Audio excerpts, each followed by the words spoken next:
Okay, today myself Santosh, Assistant Professor, Department of Commerce, Krishnanti College, Bengaluru. So today we are discussing about that banking reconciliation statement.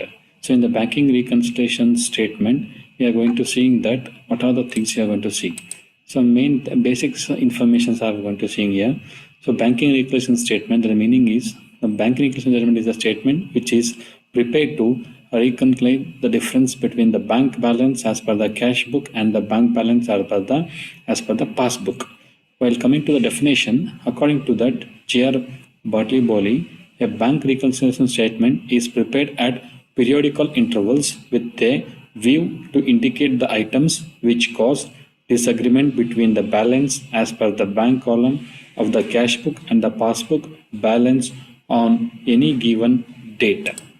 Coming to the features, the important features of bank reconciliation statements are it is a statement and not a ledger account. So statement in the sense the cash transaction as well as all the entries should be going to record in the books of accounts. So it is prepared periodically, say weekly, fortnightly, monthly, quarterly, half yearly or yearly depending upon the volume of banking transactions. Generally, it is prepared at the end of every month.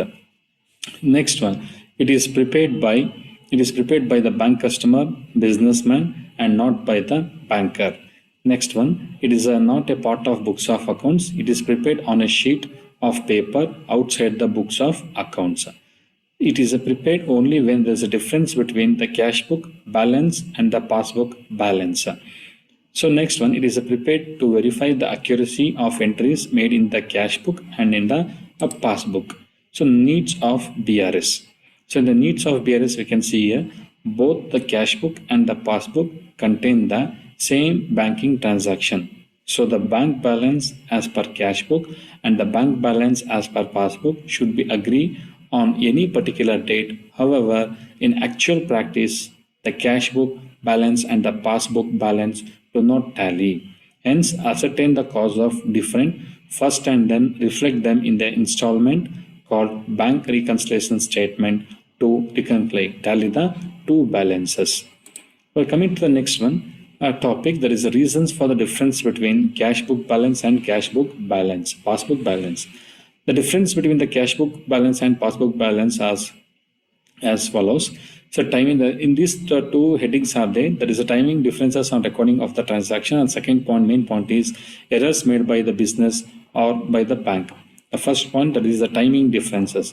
When a business compresses the bank balance of its cash book with the balance shown by the bank passbook, there is often a difference which is caused by the time gap in recording the transaction relating to either to payments of receipts.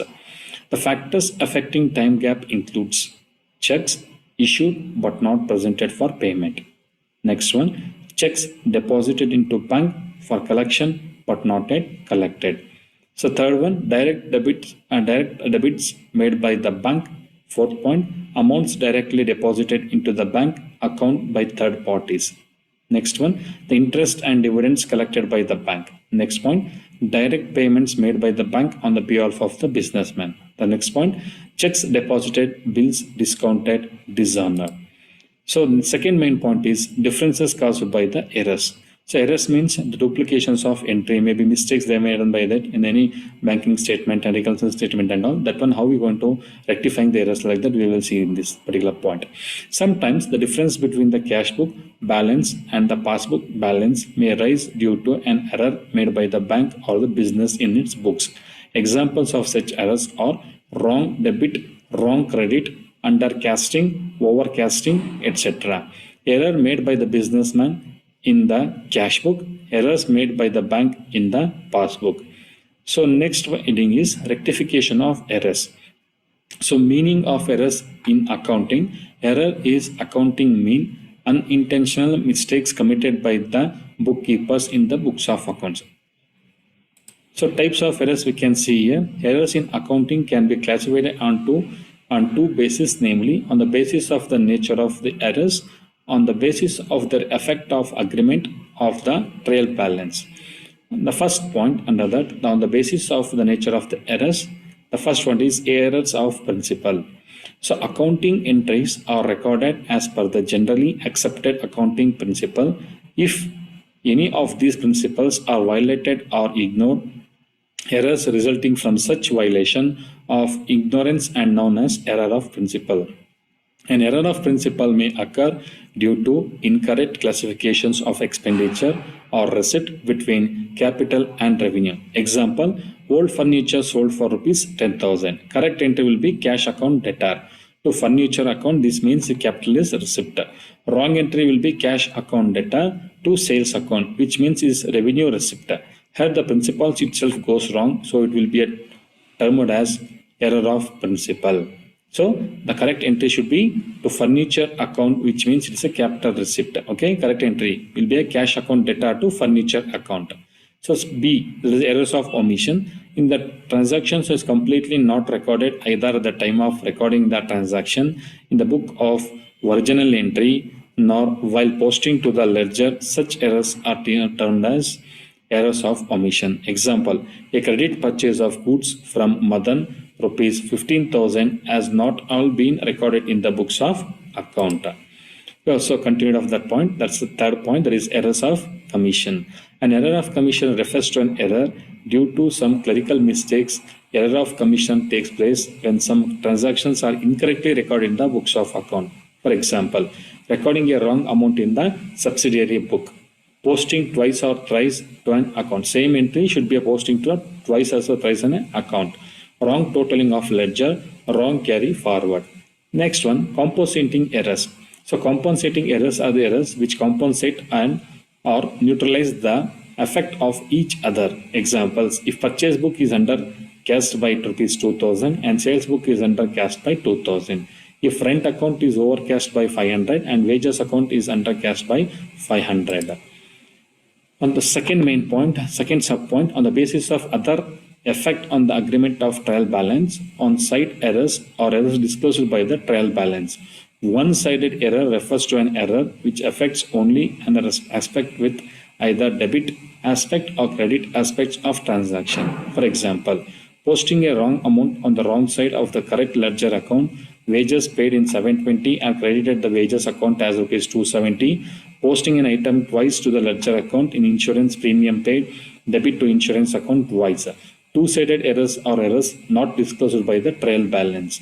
A two-sided error refers to an error which affects the aspects of visited, the debit aspect as well as credit aspect of transaction. For example, error of principle is like furniture purchased from the Arun record in the purchase book. Rectification of errors. So rectification of errors means correction of mistakes found in the books of accounts. So here we can see that one, the banking reconciliation statement and rectification errors, the format we can see here. The first main thing is to provide two columns, that is particulars as well as rupees.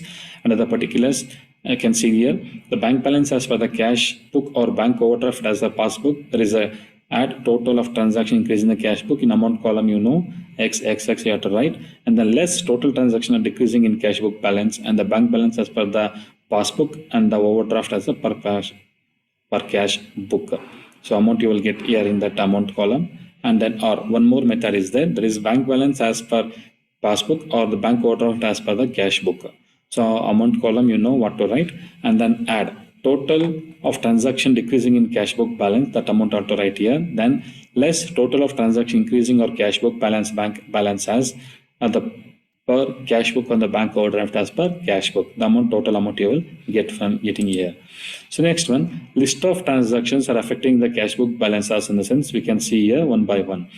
So transaction increasing of cash book balance here this side, transaction are decreasing in the cash book balance. So check issued but not cashed. So direct payment into a bank account by third party entered in the passbook but not entered in the cash book. Okay, then overcasting of credit side of the cash book, wrong credit in the purchase passbook and interest on bank balance created by the passbook only.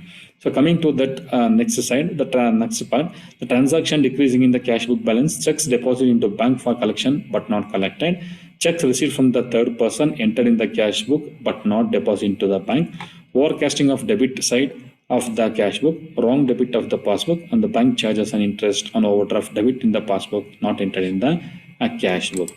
While coming to that last slide of this particular banking reconciliation statement, the undercasting of a debit side of the cash book, that amount column, you know what, right? And the check or bill issued and entered in the cash book but dishonored by bank. So wrong debit in the cash book, wrong carry forward of the debit balance as a credit balance in passbook, interest and dividend collected by the bank and credit in the passbook, check deposit in the bank for collection of entered in the passbook but not entered in the cash book. And the total of transaction increasing a cash book balance you have to write in this particular column, in amount column. Well, coming to that next part, there is understanding of the credit side of the cash book. This is a sixth and the seventh point. So checks and bills deposited in the bracket discontinued into the bank and collection are entered into the cash book but dishonored. So next one, wrong credit in the cash book. Next one, wrong carry forward on the credit balance as debit balance in the passbook. Next one, payment made by the bank to the behalf of the customer and debited in the passbook. The next point, bill check discounted with the bank, dishonored debit in the passbook but not entered in the cash book. The last point, total of transaction decreasing cash book balance. The amount you are going to getting here, the differences either maybe going to getting tally and etc. So thank you, one and all.